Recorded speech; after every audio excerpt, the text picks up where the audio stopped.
they were big then and just never shrank down to normal size. Okay.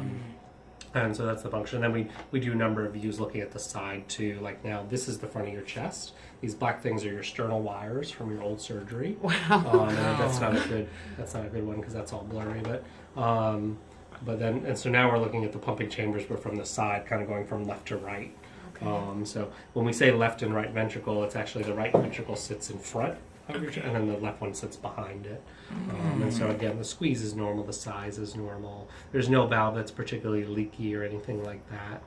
So all of that looked pretty reassuring. And then, can I ask a question? Yeah, of course. What are the little dots in the middle? This. That's part of the muscle. Yeah, it's just you're just okay. seeing it as a cut. Oh, but that's okay. part of the normal muscle of the heart. You're just like if you look here, you'd see that these little things are just coming through as little dots when you cut them in cross section. But this bigger one and this one over here is actually where the valves attach. So that's the muscle that the valves attach to. Okay. And then if we go through, so normally, so you know the blood. All the blood from your body that's in your veins returns to the right side of your heart. Right. And so it goes from the right side of the heart out to the lungs.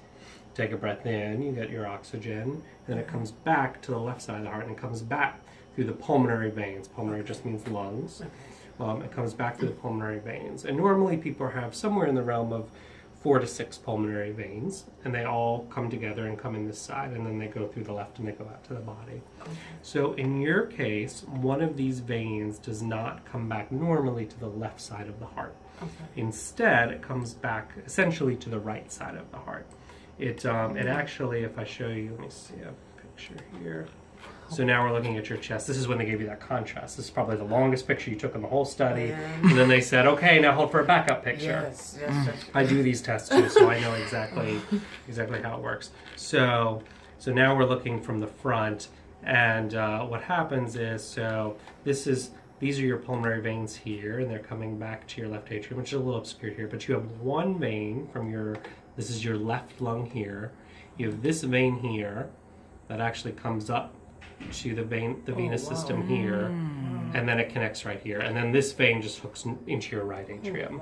And this is a pretty common setup. Like if you're going to have a vein that drains anomalously, there's one of two ways it usually does this, and this is one of them.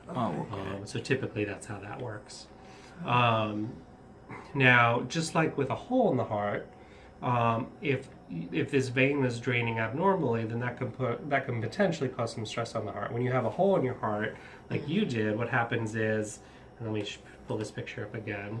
I'll stop it for a minute. So what happens is, you know, the blood goes through the right side and comes back to the left, and then when it comes here, because the pressure is higher on the left side of the heart, some of the blood that the right side already pumped actually sneaks back over.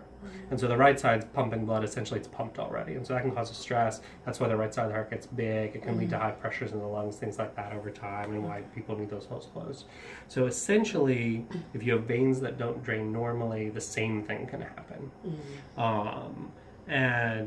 But if you just have one vein that doesn't drain abnormally, usually it's not enough extra blood flow coming back that it causes a significant problem.